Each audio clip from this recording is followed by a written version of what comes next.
તો આજે આપણે તમને બતાવવાના છે નવસારીના તાજિયા, અને મોહરમના ટાઈમમાં તો નવસારીનો માહોલ કંઈ અલગ જ જોવા મળે છે। તો આપણે પણ તાજિયા જોવા બેસી ગયા, અને લાઈનમાં સૌથી પહેલું તાજિયું આ નાનકડું પણ ખૂબ જ સુંદર બનાવેલું તાજિયું હતું, અને એના પાછળ આવતું તાજિયું પણ ખૂબ જ સરસ બનાવેલું હતું।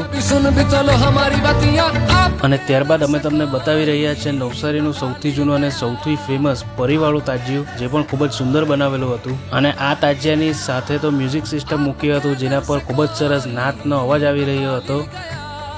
અને તાજિયું ખેંચતા નાનકડા બાળકને જુઓ, અને આ તાજિયાને પણ ખૂબ જ સુંદર સજાવટ કરેલી હતી। ત્યાર પછી મોટા મોટા અને ડિઝાઇનવાળા તાજિયા આપણને જોવા મળ્યા, જ્યાં મિનારા જેવું બનાવેલું તાજિયું ખૂબ જ સુંદર લાગતું હતું।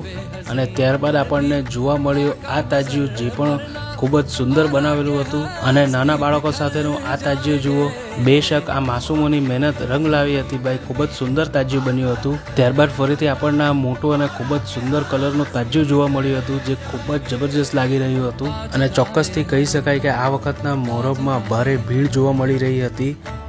અને ત્યારબાદ તમે જુઓ આ સુંદર મોટું તાજિયું, અને પછી જે તાજિયું આવ્યું તેનું ડિઝાઇન અને લાઇટિંગ મને પોતે બેસ્ટ લાગી હતી। આ તાજિયું ટાપરવાડ મોલ્લાનું હતું, અને ખૂબ જ સુંદર બનાવેલું હતું। ડિઝાઇન પણ જબરજસ્ત હતી, અને લાઇટિંગ પણ એક નંબર લાગી રહી હતી। અને આનું ટ્રાન્ઝિશન ખાલી તમે જોઈ શકો છો, કેટલું સરસ ટ્રાન્ઝિશન બનાવેલું હતું।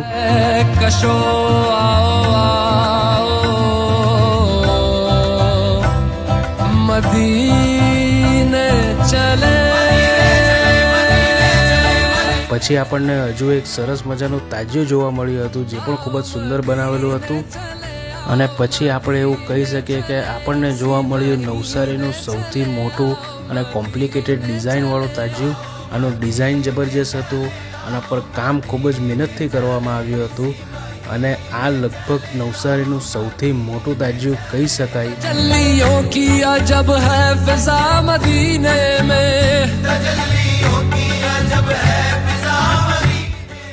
અને આ છે આ વર્ષમાં લાઈનનું છેલ્લું તાજિયું, જેની લાઇટિંગ મને ખૂબ જ ગમી। અને લાસ્ટમાં હું તમને બતાવી રહ્યો છું અમારા પોતાના મોલ્લાનું તાજિયું।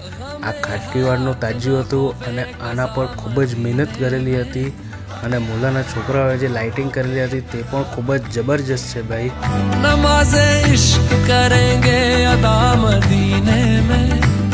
અને હા, આપણે કહી શકીએ કે આ વર્ષે નવસારીના તાજિયામાં ઘણી બધી પબ્લિક જોવા મળી હતી, અને માહોલ પણ ખૂબ જ શાંત જોવા મળ્યો હતો, અને સારી રીતે તહેવાર પતી ગયો હતો।